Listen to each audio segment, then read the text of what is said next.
Good morning everybody. आज आपका lecture number 22 electronics first year. Subject है आपका electrical engineering, government girls polytechnic Charkhari Mahoba की।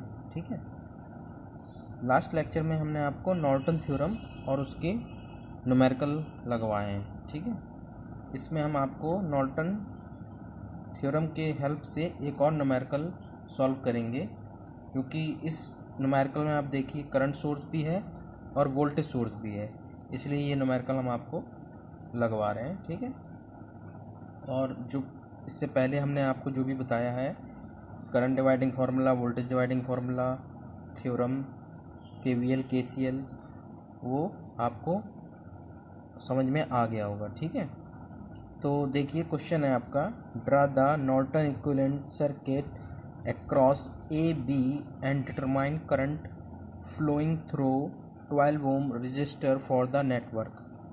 ये नेटवर्क दिया हुआ है एक सर्किट, इसमें कह रहे हैं इसका हमें नॉर्टन इक्विवेलेंट सर्किट बनाना है। ठीक है, किसके क्रॉस? ए और बी के क्रॉस नॉर्टन इक्विवेलेंट सर्किट बनाना है और पता करना है कि ये जो 12 ओम रजिस्टर लगा हुआ है इसमें करंट कितना फ्लो हो रहा है, ये कैलकुलेट भी करना है।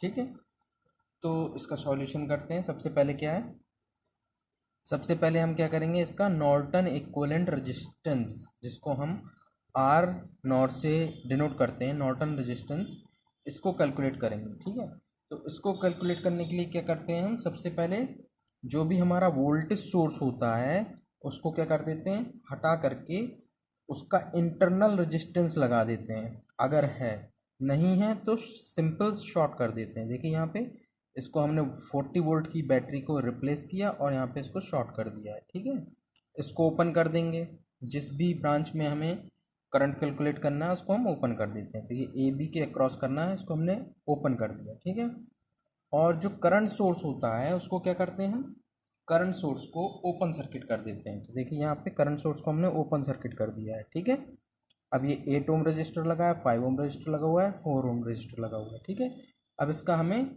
इक्विवेलेंट रेजिस्टेंस निकालेंगे। तो यहाँ से हम देखेंगे ए बी की डायरेक्शन से, तो अगर यहाँ से हम देखें तो देखेंगे कि ये और ये दोनों रजिस्टर कैसे लगे हुए हैं, सीरीज़ में, क्योंकि यहाँ पे तो कोई करंट जाएगा नहीं, ओपन सर्किट है, यहाँ कोई करंट फ्लो नहीं होगा। ठीक है, तो जो करंट यहाँ 5 ओम में होगा वही करंट 8 ओम में होगा। इट मीन्स ये दोनों सीरीज़ में हो गए। अब जो इसका इक्विवेलेंट आएगा वो 4 ओम के रजिस्टर के साथ पैरेलल में होगा। क्यों? क्योंकि जब यहाँ से करंट आएगी तो यहाँ पे ये डिवाइड हो जाएगी। ठीक है, तो इट मीन्स इन दोनों को हमने सीरीज में जोड़ा हुआ है और इसको पैरेलल में। ठीक है, तो इसका इक्विवेलेंट रेजिस्टेंस निकालते हैं। तो 8 और +5 ये सिंपल सीरीज में है तो सीधे सीधे ऐड हो जाएंगे, 13 हो गया। और 13 अब इसके 4 ओम के साथ पैरेलल में कनेक्टेड है, तो इसको हम कैलकुलेट करेंगे। ठीक है, कैलकुलेट करने पे यहाँ पे आ गया 1/13 + 1/4। ठीक है, इसको हम इस तरह लिख सकते हैं 1/ एलसीएम लेंगे, एलसीएम आया 52, 13 4 × 52, 4 + 4 13 या 52, तो यहाँ 13, तो सॉल्व आउट करने पर ये आ गया 52/17 ओम। ठीक, ये हमारा रेजिस्टेंस आ गया, कौन सा, नॉर्टन इक्विवेलेंट रेजिस्टेंस, जिसको हम आर नॉट से डिनोट करते हैं। ठीक है, अब हमें क्या करना है अब हमें जो शॉर्ट सर्किट करंट होती है वो कैलकुलेट करना है। शॉर्ट सर्किट करंट कैसे कैलकुलेट करते हैं, हम क्या करते हैं, जो सर्किट होता है हमारा, तो उसमें जो भी वोल्टेज सोर्स होता है उसको रिप्लेस कर देते हैं और उसकी जगह शॉर्ट सर्किट कर देते हैं। अगर इंटरनल रेजिस्टेंस लगा हुआ है तो इंटरनल रेजिस्टेंस लगा देते हैं, और जिस ब्रांच में हमें करंट कैलकुलेट करना है, जिस ब्रांच में हमें करंट कैलकुलेट करना है उसको हम रिप्लेस कर देते हैं। देखिए यहाँ पे 12 ओम को रिप्लेस कर दिया और उसको हम शॉर्ट कर देते हैं। क्या कर देते हैं, शॉर्ट कर देते हैं। ठीक है, तो यहाँ पे हमारे पास करंट सोर्स भी लगा हुआ है और वोल्टेज सोर्स भी लगा हुआ है। ठीक है, तो हमें यहाँ पे जो यहाँ करंट निकालेंगे शॉर्ट सर्किट की, वो हम सुपरपोजिशन थ्योरम की हेल्प से निकालेंगे। और सुपरपोजिशन थ्योरम हम आपको पढ़ा चुके हैं, न्यूमेरिकल भी लगवा चुके हैं, आपको समझ में भी आ चुकी है। ठीक है। तो now short circuit current is determined by making use of superposition theorem. ठीक है, सुपरपोजिशन थ्योरम की हेल्प से हम यहाँ शॉर्ट सर्किट करंट या जिसको आई नॉर्टन नॉर्टन करंट जिसे कहते हैं वो कैलकुलेट करेंगे। ठीक है, तो देखते हैं case first, when only current source is present. पहले हम क्या मानते हैं कि इसमें केवल करंट सोर्स कनेक्ट है और वोल्टेज सोर्स को रिप्लेस कर देंगे। ठीक है, तो देखिए करंट सोर्स लगा हुआ है, वोल्टेज सोर्स को हटा देंगे और उसकी जगह शॉर्ट कर देंगे। बाकी सर्किट एज इट इज़ है, इसको तो हटा ही देते हैं और शॉर्ट कर देते हैं। ठीक है,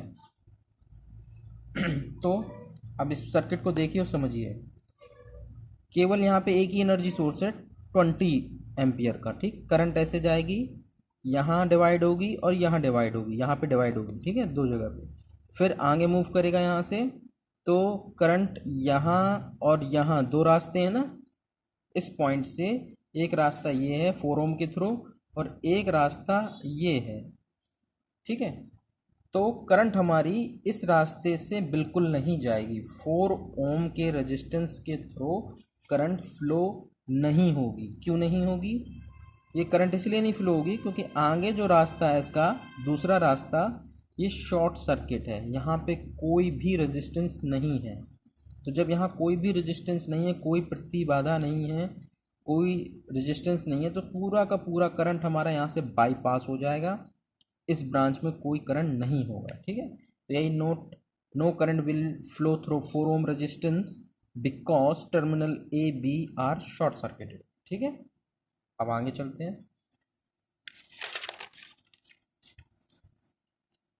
अब वही सर्किट है, अब हमें इसमें इस ब्रांच में ए बी के अलॉन्ग जो भी करंट होगी वो कैलकुलेट करना है। ठीक है, तो करंट हमारी केवल एक ही जगह डिवाइड हो रही है, यहाँ पे बस, यहाँ से फ्लो हो रही, यहाँ डिवाइड हो रही बस, बाकी ये करंट वही होगी। ठीक है, तो हम इस पर क्या करेंगे, करंट डिवाइडिंग फार्मूला लगाएंगे। ठीक है, तो देखिए current through 5 ohm resistance due to current source alone. 5 ohm के रेजिस्टेंस में केवल इस एनर्जी सोर्स जो कि करंट सोर्स है, इसके वजह से ही केवल करंट फ्लो होगा।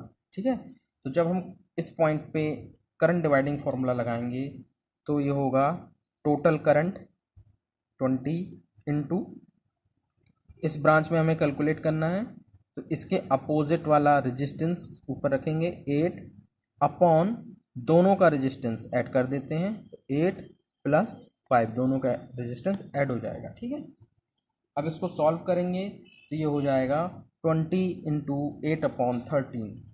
ठीक, इसको सॉल्व करने पे पूरा आ जाएगा ये 160 अपॉन 13 एम्पियर। इट मीन्स जब केवल 20 एम्पियर का करंट सोर्स लगा हुआ है तो ये शॉर्ट सर्किट करंट होगी 1/60 अपॉन 13 एम्पियर, इसलिए इसको फर्स्ट से डिनोट किया गया है, शॉर्ट सर्किट फर्स्ट करंट। ठीक है, अब हम क्या करेंगे, सेकंड केस लेंगे और उसमें क्या कंसीडर करेंगे, उसमें कंसीडर करेंगे कि केवल वोल्टेज सोर्स लगा हुआ है और करंट सोर्स को हम रिमूव कर देंगे। ठीक है, तो case second, when only voltage source is present, केवल वोल्टेज सोर्स प्रेजेंट है जब, तो क्या होगा, सर्किट हमारा इस तरह का हो जाएगा, करंट सोर्स को रिप्लेस कर दिया और ओपन भी कर दिया, 8 ओम का रजिस्टर लगा हुआ है, 5 ओम का, 4 ओम का, और यहाँ बैटरी हमारी लगी हुई है 40 वोल्ट की, और ये जो करंट होगा इसको हम ISC सेकंड से डिनोट कर रहे हैं, मतलब शॉर्ट सर्किट करंट सेकंड, वो फर्स्ट था यहाँ सेकंड। इस एनर्जी सोर्स, इस बैटरी वोल्टेज एनर्जी सोर्स की वजह से जो करंट होगा वो कैलकुलेट करेंगे। ठीक है, तो अब आप यहाँ भी ध्यान दीजिए, करंट हमारा इस बैटरी से निकलेगा, यहाँ मूव करेगा और यहाँ मूव करेगा, दो जगह है ना, लेकिन जब यहाँ से मूव करेगा तो देखिए आप, ये रजिस्टर लगा हुआ है और ये रजिस्टर लगा हुआ है, ये दोनों सीरीज में, मतलब 13 ओम का रजिस्टर लगा हुआ है। और अगर सेकंड वाले रास्ते की बात करें तो यहाँ कोई भी रेजिस्टेंस नहीं लगा हुआ है, तो इट मीन्स हमारा सारा का सारा करंट यहाँ से इस वाले रास्ते से होके फ्लो होगा, इस वाले रास्ते पे करंट बिल्कुल नहीं फ्लो होगा। ठीक है, सारा करंट यहाँ से बाईपास हो जाएगा। ठीक, तो हमें ज़्यादा इसमें परेशान होने की ज़रूरत नहीं है, सिंपल इस वाले लूप में KVL लगा देते हैं, ठीक है, या ओम्स लॉ लगा देते हैं। V is equal to I R, current find करना है हमें, I is equal to V upon R. I हमारा क्या है यहाँ पे, ISC2 is equal to voltage है 40 अपॉन रेजिस्टेंस है 4, ठीक है। इसको सॉल्व आउट करेंगे तो ये आ गया ISC2 is equal to 10 ampere. It means हमारा जो शॉर्ट सर्किट करंट सेकंड वाला है इस 40 वोल्ट की बैटरी की वजह से वो 10 एम्पियर है, ठीक है। अब क्या करते थे सुपरपोजिशन थ्योरम में, अलग अलग एनर्जी सोर्सेस की वजह से हम करंट निकालते थे और फाइनली उन सब का क्या करते थे, एल्जेब्रिकली सम कर देते थे, ठीक है। यहाँ भी यही करेंगे। तो जो short circuit current I Norton, जो टोटल करंट होगी नॉर्टन करंट, वो क्या होगी, ISC first plus ISC second, ठीक, दोनों का सम होगी। तो ऐड कर देंगे 160 अपॉन 13 प्लस 10, दोनों को ऐड कर देंगे। ऐड करेंगे तो एलसीएम लेंगे, 13 एलसीएम आएगा, तो ये हो जाएगा 160 प्लस 13 10 या 130, दोनों को ऐड कर देंगे तो हो जाएगा 290 अपॉन 13 एम्पियर, ठीक। This is your Norton current. अब हमारे पास नॉर्टन करंट है, नॉर्टन रेजिस्टेंस है, दोनों चीज़ें हैं। अब हमें क्या करना है, हम उस सर्किट का जो गिवन सर्किट है उसका हम नॉर्टन इक्विवेलेंट सर्किट बनाएंगे, ठीक है। ये आपके सामने है, नॉर्टन इक्विवेलेंट सर्किट होगा इसका। एक करंट सोर्स होता है, इसमें करंट सोर्स है हमारा 290 अपॉन 13 एम्पियर का, उसके पैरेलल में हम नॉर्टन रेजिस्टेंस लगाते हैं। नॉर्टन रेजिस्टेंस है हमारा 52 अपॉन 17 ओम, ठीक। फिर हम उसके पैरेलल में जिस ब्रांच में हमें करंट फाइंड करनी होती थी वो रेजिस्टेंस लगाते हैं। तो हमें फाइंड करना था 12 ओम रेजिस्टेंस में, तो ये यहाँ पे 12 ओम रेजिस्टेंस लगा दिया गया, ठीक है। अब लोड करंट IL, इसमें जो भी करंट फ्लो होगी वो क्या होगी, IL, ठीक है। ये IL कैलकुलेट करना हमें, 12 ओम रजिस्टर में कितनी करंट फ्लो हो रही है, ठीक है। तो सेम इसी तरीके से हम यहाँ भी करंट, यहाँ से करंट डिवाइड होगी ना इस पॉइंट से, कुछ इधर जाएगी कुछ इधर जाएगी, तो यहाँ पे हम करंट डिवाइडिंग फॉर्मूला लगाएंगे। तो IL जो कैलकुलेट करना हमें is equal to total current हो गई हमारी I नॉर इनटू जिस रेजिस्टेंस में हमें फाइंड करना उसके अपोजिट वाला रेजिस्टेंस, ये हो जाएगा हमारा R नॉर या R नॉर्टन अपॉन जिस जिस ब्रांच में करंट फ्लो होगा उन दोनों का सम, तो R नॉर्टन प्लस RL दोनों का सम, ठीक है। तो ये हो जाएगा I नॉर्टन की वैल्यू रखेंगे 290 upon 13 into R Norton resistance की वैल्यू रखेंगे 52 upon 17 upon R Norton 52 upon 17 plus RL load resistance 12।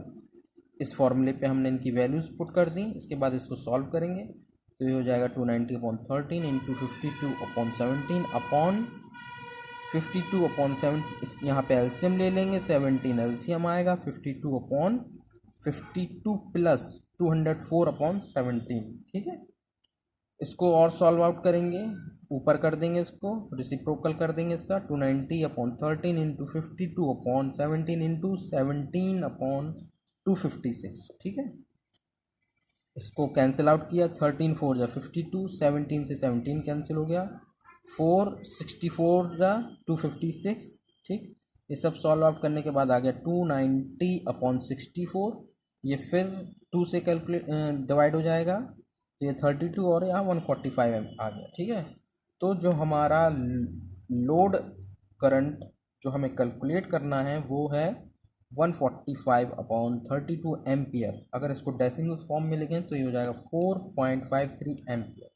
This is your answer, ठीक। आई थिंक आपको न्यूमेरिकल समझ में आ गया होगा। अगर फिर भी कोई चीज़ समझ में नहीं आई है तो आप पूछ सकते हो, ठीक है। तो यहाँ आपका नॉर्टन थ्योरम भी ख़त्म हो गया। नेक्स्ट लेक्चर में हम आपको नया थ्योरम पढ़ाएंगे। Okay, thank you.